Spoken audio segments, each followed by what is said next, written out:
હે good morning, સ્વાગત છે મારા વ્લોગમાં બધે. તો આજે એક મસ્ત જગ્યા પર ફરવા જઈ રહ્યા છે અને અત્યારે આપણે બ્રેક લીધી છે રજવાડીએ. એમ કહેવાય કે મસ્ત ચા બા પી લીધી છે ને મારી સાથે મહાન હસ્તીઓ 1, 2 અને 3. ચાલો, ક્યાં નીકળવાનું છે? જ્યાં હવે રોડ લઈ જાય ત્યાં મળી છે રાહ, તો મંજિલ પણ મળી જશે.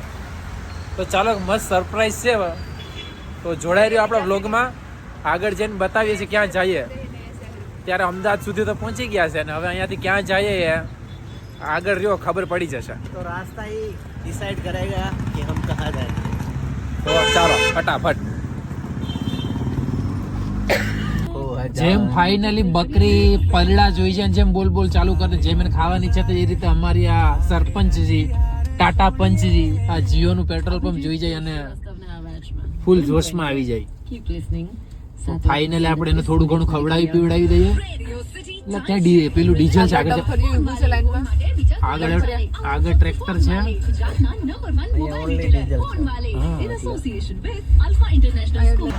તો ફાઇનલી પેટ્રોલ પંપ પર આવીને આપણે ગાડીમાં ફૂલ કરી લઈએ પેટ્રોલ અને પછી નીકળીએ છીએ આગળની જર્નીમાં.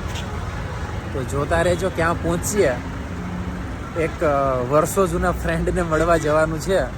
વર્ષોથી એનું કહેવાનું હતું કે આ મળવા આવ. તો આજે ફાઇનલી પ્લાન થઈ ગયું છે, તો એને મળી આવીએ છીએ. તો ક્યાં જઈએ એ હવે સરપ્રાઈઝ જ રહેશે.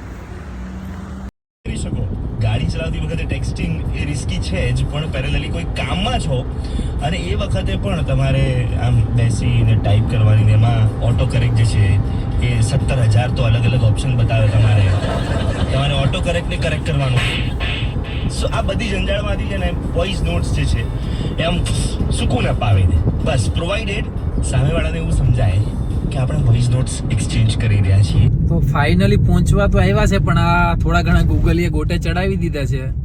સાવ ગામડાના રસ્તા છે એટલે થોડું શું કહેવાય કે ગૂગલ હેરાન કરે છે. તો કેવું થયું રાજભાઈ, કેટલા કિલોમીટર તમારે વધારે ફરવું પડ્યું? 15 થી 20 કિલોમીટર વધારે ફરી ચૂક્યા છીએ અમે. ખાલી 2 જ કિલોમીટર, 15 થી 20 ને થોડું વધી ગયું. એટલે 2 કિલોમીટર જ વાળીને આવ્યા છીએ. 2 કિલોમીટર વાળીને આવ્યા, પણ આપણો જે ડિસ્ટન્સ છે 15 કિલોમીટર જેવો એમ તો 50-60 કિલોમીટર વધી ગયો એવું લાગે. 15 નહીં. તો પણ એની પાછળ જવાબદાર તું છે, કેમ કે તારે ઈ રસ્તો એ બરાબર જ હતો. એ રસ્તો તો સીધો જ પણ છે. અમારા પોતાના લોકોની બધાને અલગ અલગ રસ્તા ઉપર જવું છે, તો કેમ ભેગું કરીએ? એટલે કહું છું કે મારા રસ્તે ચાલો, દુખી નહીં થાવ. તો ચાલો હવે પહોંચીએ. શું થાય ક્યારે વિચાર્યું નતું કે આ ગામમાં આવવાનો મોકો મળશે, પણ આજે ફાઇનલી આ કયું ગામ છે ખબર નથી, પણ હા ગામ છે પાક્કું છે. જાવેત્રી. અચ્છા, જાવેત્રી ગામની અંદર આવ્યા છે. તો સાંભળ્યા હતા, પણ જાવેત્રી નું ગામ સાંભળ્યું નહીં હતું.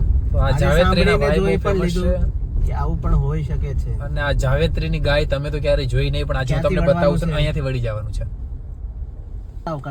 કટાવ જવા માટે ગાડી જશે ને? પાકો આજે કટાવ જીધો અંદરો આવશે, પછી ઉંદરો આવશે, પલ્લે અંદર જઈને પૂછજો કટાવ. ઓકે ચાલો, થેન્ક યુ. હા, આખલો તો દેખાય છે.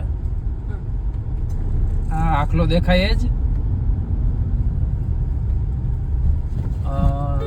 તો જેનો દેખાય આપણે વાટ જોતા હતા સામે દેખાય છે. આ ઉભો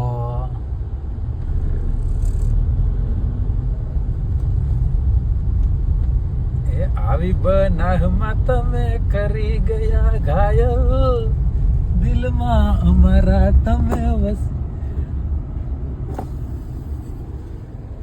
હાય, એ આપણે પહોંચી ગયા છે. કેમ છો? મજામાં? શાંતિ હો. હા, કેવું છે? તો ફાઇનલી આ ચા આવી ગઈ છે. ભાઈ, કેવી લાગી તમને આ બનાસકાંઠાની ચા? એકદમ જોરદાર. કઈ ચા ઘટે જોઈને નહીં. તે આમ લાગે કે ઓહો. રગડો છે, આવો ભાઈ. રગડો. રગડો છે એકદમ. હવે ભાઈ, ચા બનાવવા વાળા અત્યારે તો મમ્મીએ બનાવી, તો ચા બનાવવા વાળી નાથે ક્યારે ચા પીવડાવીશ? હે મમ્મી, ક્યાં ગયા?